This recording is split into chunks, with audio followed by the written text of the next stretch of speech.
ഡോക്ടറെ, നമ്മുടെ നാട്ടിൽ ശരിക്കും ഏറ്റവും കൂടുതൽ ധാരണാപേക്ഷകളുള്ളത് ഈ പാമ്പിനെ കുറിച്ചാണ്. കാരണം പാമ്പ് തിരക്കി വന്ന് പ്രതികാരം ചെയ്യുന്നവരെ വിശ്വസിക്കുന്ന ആൾക്കാരുണ്ട്.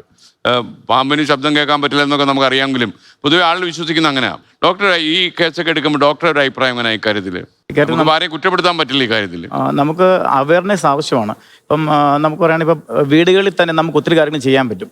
ഫോർ എക്സാമ്പിൾ, ഇപ്പം പലപ്പോഴും നമ്മുടെ വീട്ടിൽ ഈ അവശിഷ്ടങ്ങൾ, ആഹാരത്തിൻ്റെ അവശിഷ്ടങ്ങൾ കൊന്നു കിടുമ്പം അത് തിന്നാൻ എലിയും തവളയൊക്കെ വരും, പാമ്പ് ഉറപ്പായിട്ട് വരും. അതുപോലെ തന്നെ പല വീടുകളിലും ഇഷ്ടികകൾ, അതുപോലെ ചകിരി, വിറക്, ഇങ്ങനെയുള്ള ഒത്തിരി കാര്യങ്ങൾ ഇതിലൊക്കെ പാമ്പിന്റെ കൂട്ടിയിട്ടേക്കും.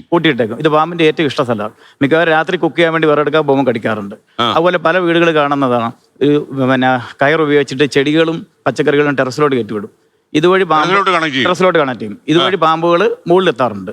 അതുപോലെ വാതിലൊക്കെ പലരും നോർത്ത് ഇന്ത്യയിലൊക്കെ ഒത്തിരി ആൾക്കാർ വാതിൽ തുറന്നിട്ട് കിടന്നുറങ്ങും. യങ് ആൾക്കാർ പലരും മരിച്ചു പോയിട്ടുണ്ട്. അതിനെപ്പറ്റി സ്റ്റഡി നടത്തിയപ്പം ഈ ശംഖുവരൻ അവിടെ കൂടുതലാണ്. അപ്പം നമ്മളിപ്പോഴും വാതിലടച്ച് കിടക്കും. ബീഹാർ, ഒറീസയിലൊക്കെ ഒത്തിരി മരണങ്ങൾ സംഭവിച്ചിട്ടുണ്ട്. അതുപോലെ നമ്മൾ കിടക്കുമ്പം കട്ടിലേക്ക് വാതിലടക്കി ഗ്യാപ്പില്ലാന്ന് ഉറപ്പാക്കണം. ഗ്യാപ്പ് ഉണ്ടെങ്കിൽ റബ്ബർ ലൈനിങ് ഇടണം.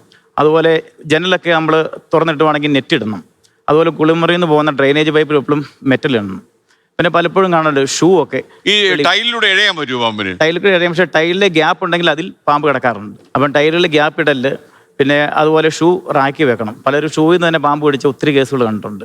അതുപോലെ ഒത്തിരി നമ്മളിപ്പം ബൈക്കിലോ കാറിലൊക്കെ പോകുമ്പോൾ പാമ്പ് ക്രോസ് ചെയ്താൽ പലരുടെ സ്വഭാവം അതിൻ്റെ മേത്തോട്ട് കയറ്റി വിടും. ഈ പാമ്പ് ചാകില്ല ഉടനെ, ഇത് സൈഡിൽ കിടക്കും, വഴിയെ പോകുന്നവരെ കടിക്കും. അങ്ങനെയുള്ള കടിയിൽ വിഷം കയറാൻ വളരെ സാധ്യത കൂടുതലാണ്. അതുപോലെ തന്നെ ഈ ചത്ത പാമ്പിനെ നോക്കുന്ന ആൾക്കാർ, പ്രത്യേകിച്ച് ഡോക്ടേഴ്സ്, ചത്ത പാമ്പ് 1 മണിക്കൂർ വരെ ചത്തതിന് ശേഷം കടിക്കുകയും വിഷം ഏൽപ്പിക്കുകയും ചെയ്യും.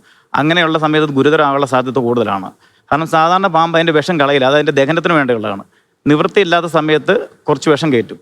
ഇപ്പം ഈ ചത്ത പാമ്പാകുമ്പം ആ ബ്രെയിനിലെ റെഗുലേഷൻ ഇല്ല. വെനം സൈക്കിളിലുള്ള എല്ലാ വെനം കയറാനും മരണമുള്ള സാധ്യത കൂടുതലാണ്.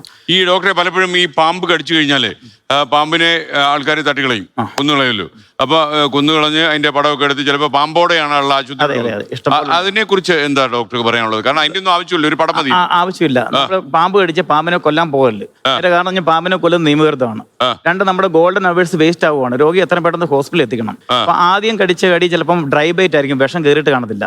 നമ്മൾ പാമ്പിനെ കൊല്ലാൻ നോക്കുമ്പോൾ കിട്ടുന്ന കടിയിൽ വിഷം ഉറപ്പായിട്ട് കയറും. അതുകൊണ്ട് പാമ്പിനെ കൊല്ലാൻ നോക്കല്ല. നമ്മൾ ചികിത്സിക്കുന്ന രോഗലക്ഷണങ്ങളും ലാബ് ടെസ്റ്റിന്റെ ബേസിസ് മാത്രമാണ് നമ്മൾ ചികിത്സിക്കുന്നത്. പറ്റുമെങ്കിൽ സമയമുണ്ടെങ്കിൽ ഒരു ഫോട്ടോഗ്രാഫ് എടുക്കാം, പക്ഷെ പാമ്പിനെ ഒരിക്കലും പിടിക്കാൻ പോകല്ല. നമുക്ക് ചികിത്സയ്ക്ക് പാമ്പിന്റെ പടത്തിന്റെ ആവശ്യമില്ല.